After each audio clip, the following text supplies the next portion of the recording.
yang disebut dengan Service Excellence. Langsung disiarkan dari Hotel Bintang 5 di Surabaya, di mana hari ini gue lagi spending di sini karena ada sahabat baik yang memberikan gue fasilitas untuk gue bisa bermalam di hotel yang konon menjadi langganan Presiden Republik Indonesia. Gue minum dulu ya, bismillah.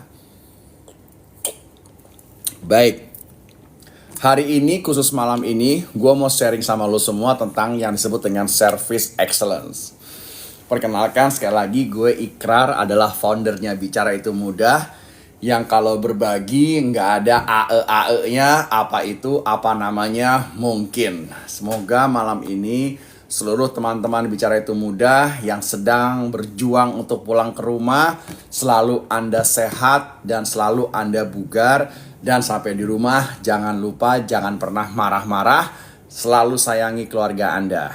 Dan turut berduka cita juga kepada almarhumah keluarga Ikang Fauzi yang saya ngefans banget dengan keluarga tersebut. Semoga almarhumah diterima di sisi. Berduka cita juga kepada almarhumah keluarga Ikang Fauzi yang saya ngefans banget dengan keluarga tersebut. Semoga almarhumah diterima di sisi. Karena kemarin saya barusan ngajar di sebuah perusahaan beton terkeren se-Indonesia, namanya Aditon.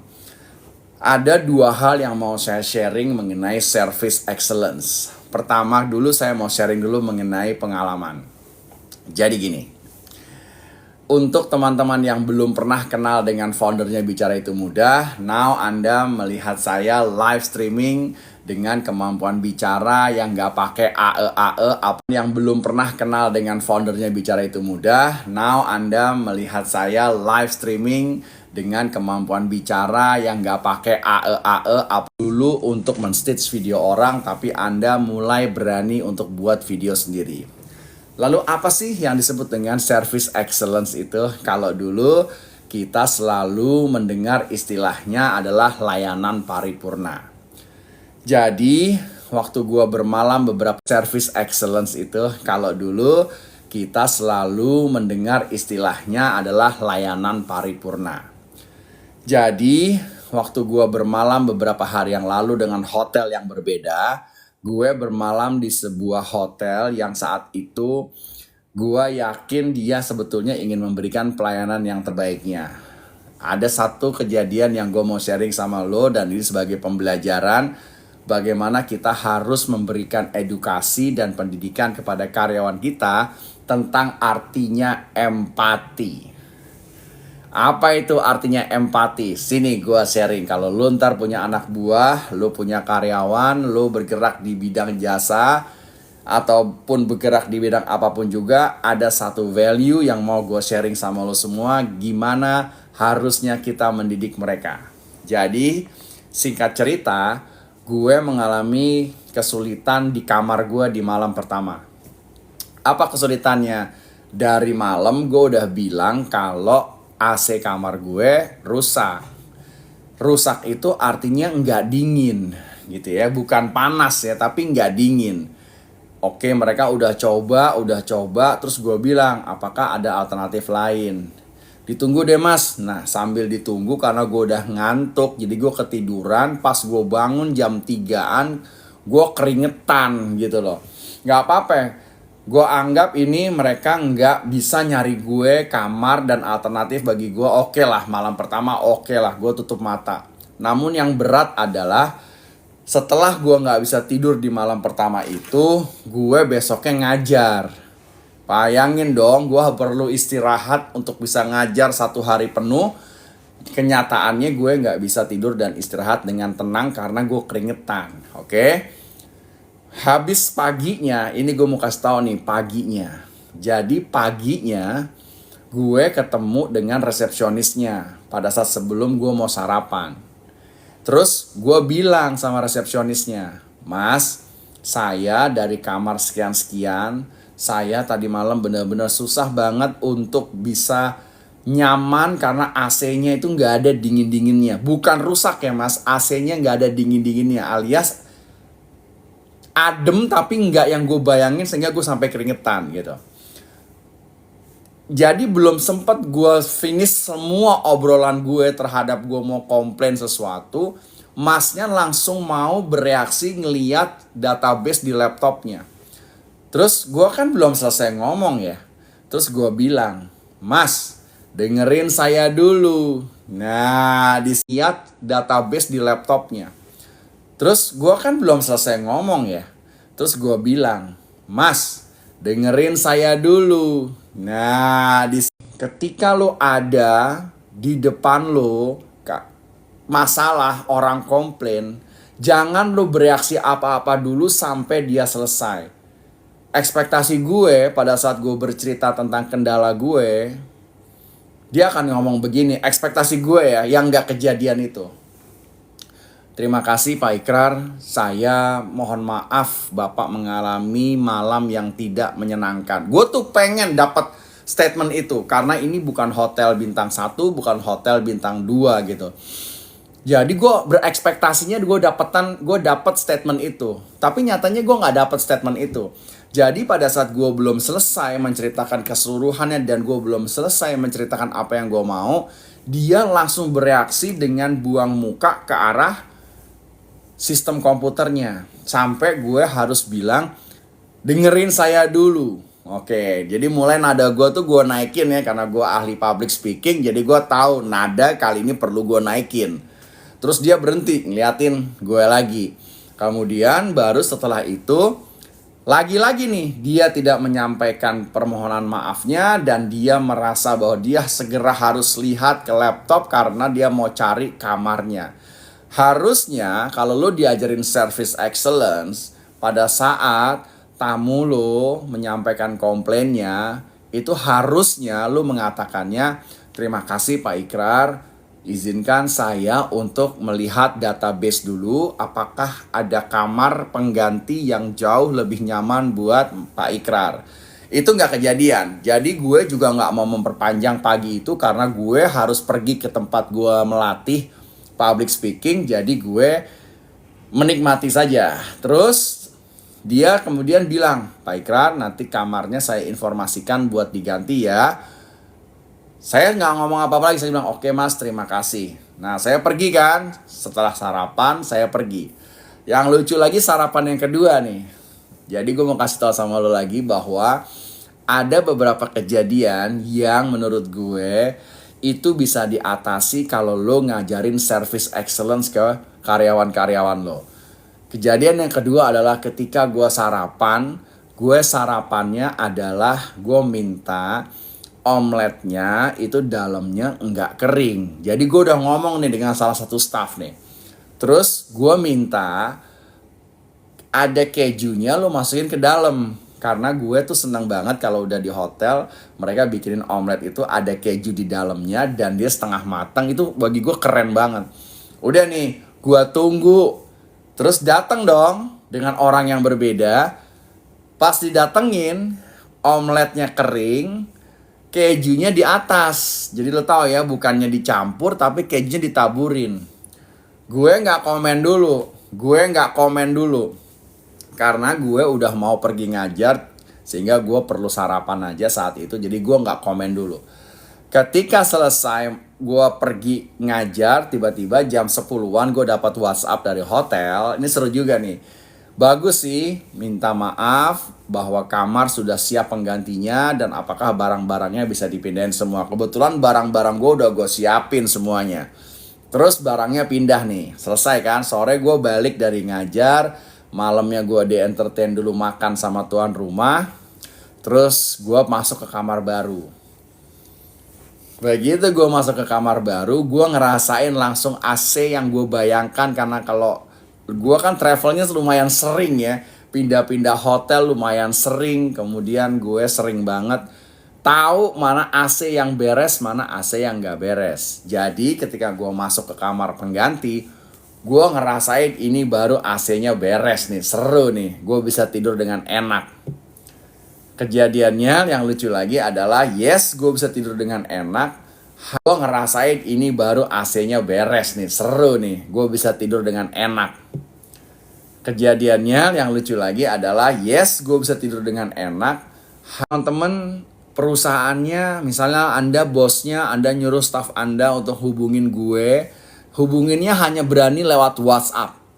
Ketika gue minta untuk telepon, nggak pernah kejadian telepon. Ketika gue minta untuk berkomunikasi via telepon, nggak pernah kejadian lewat telepon. Jadi hanya sebatas lewat WhatsApp.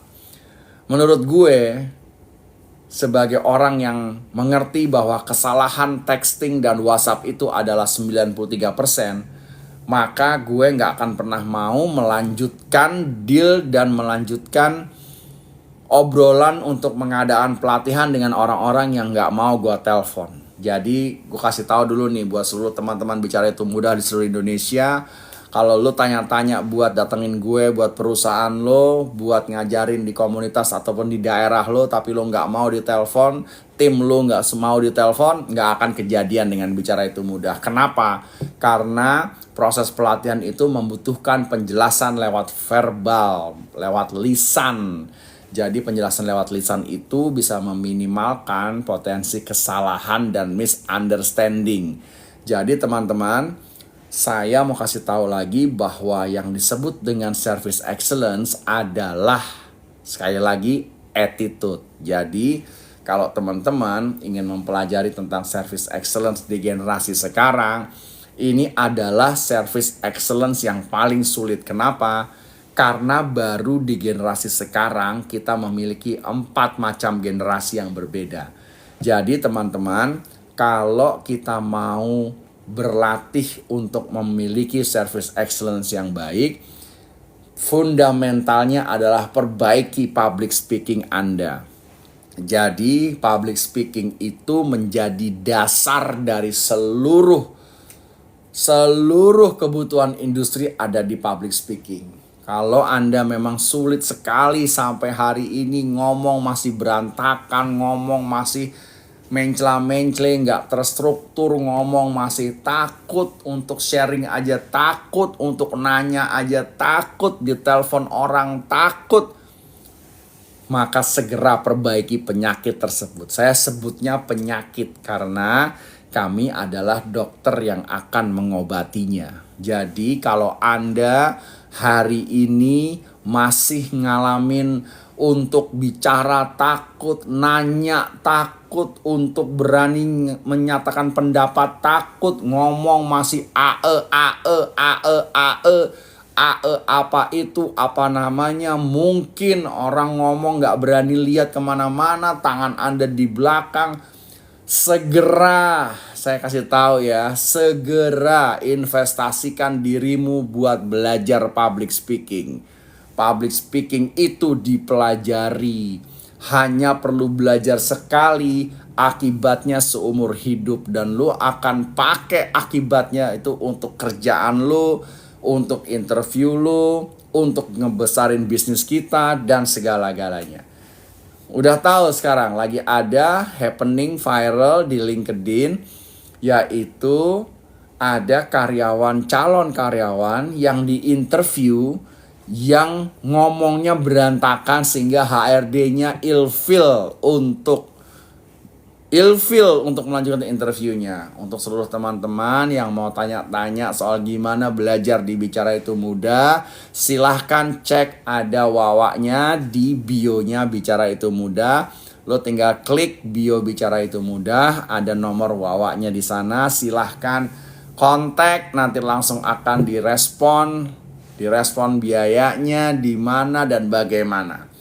Gue balikin lagi terhadap salah satu case yang lagi viral di sosial media LinkedIn, yaitu ada HRD yang menginterview calon karyawannya ngomongnya kagak ada abisnya, langsung ilfil. Jadi lu bisa bayangin ya, sepinter apapun diri Anda, kalau Anda lagi di interview orang, mulut lo banyakan nya, apa itu, apa namanya, mungkin jangan marah kalau rezekinya nggak berpihak kepada Anda. Makanya saya sering bilang, Anda jangan pernah meremehkan ilmu public speaking. Jangan pernah bilang dan percaya yang disebut dengan diam itu emas. Jangan lagi pernah percaya yang dibilang orang banyak bicara nggak bisa kerja. Jangan lu percaya lagi kalimat itu, karena pada dasarnya ilmu public speaking itu perlu lo bicara. Kenapa? Karena kalau lu nggak pernah bicara, maka nggak ada kosakata yang nyangkut di kepala kita. Gitu. Jadi kronologisnya kenapa gue bersemangat banget kalau udah ngajarin public speaking, karena gue pengen orang Indonesia itu nggak pernah gagal ketika harus tampil public speaking, apalagi tampil untuk berbagi dan live streaming serta sharing. Jadi kalau misalnya teman-teman hari ini ingin banget untuk memperbaiki public speakingnya, kalau lu masih kuliah, lu masih di tempat kerja, gue saranin kalau lu di tempat kerja, lu jangan bayar sendiri buat public speaking lo. Ajukan ke bos kita, ke perusahaan kita, ke HRD kita, ke direktur kita. Kasih dia linknya, spill video-video gue. Bilangin, Pak, kami mau dapat pembelajaran dari Bicara Itu Mudah karena kami ribet ngomong sama orang. Gitu tekniknya. Kalau Anda adalah mahasiswa, mahasiswi yang mau lulus kuliah, percaya sama saya sudah ngajar ratusan anak-anak yang mau lulus kuliah, kagak beres ngomongnya. Jadi selain nggak beres, nggak pernah bisa ngomong kuat di depan banyak orang. Jadi teman-teman, ilmu bicara itu nggak ada yang murah. Saya pun mendapatkan ilmu bicara saya itu dari berbagai macam perusahaan dan mahal. Oleh sebab itu, Anda investasi buat diri Anda. Nggak usah ribet-ribet dan hitungan, karena saya ngajarinnya persis seperti yang ada di video-video saya. Yaitu nggak pakai slide alias latihannya full. Jadi teman-teman, malam ini gue cuman mau sharing beberapa hal untuk bisa membuka mata hati dan pikiran lo semua bahwa ilmu public speaking itu adalah ilmu yang bisa dipelajari. Jadi bukan ilmu jadi-jadian, apalagi ilmu halusinasi, bukan. Baik ya. Sampai di sini dulu. Kalau teman-teman ada yang ingin ditanyakan soal gimana public speaking, gimana sih Mas Ikrar dari tadi bicaranya nggak pakai ae, seolah-olah tidak pernah ada kehabisan kosakata, bicaranya lancar banget, ekspresif, semuanya bisa dinikmati. Ini semuanya ilmu yang bisa dipelajari. Jadi teman-teman, terima kasih untuk seluruh keseruannya. Dan sekali lagi, Bicara Itu Mudah adalah brand yang ngajarin Anda caranya public speaking, bukan ngajarin Anda caranya komen. Assalamualaikum warahmatullahi wabarakatuh. Selamat malam, salam dari Surabaya bagi seluruh warga Surabaya, Sidoarjo, Gresik. Besok tanggal 3 Oktober hari Kamis jam 6:30 malam saya akan ada di Yana Kona Mer. Yuk datang ketemu saya untuk menyaksikan gimana belajar langsung dengan foundernya Bicara Itu Mudah. Alright, bye.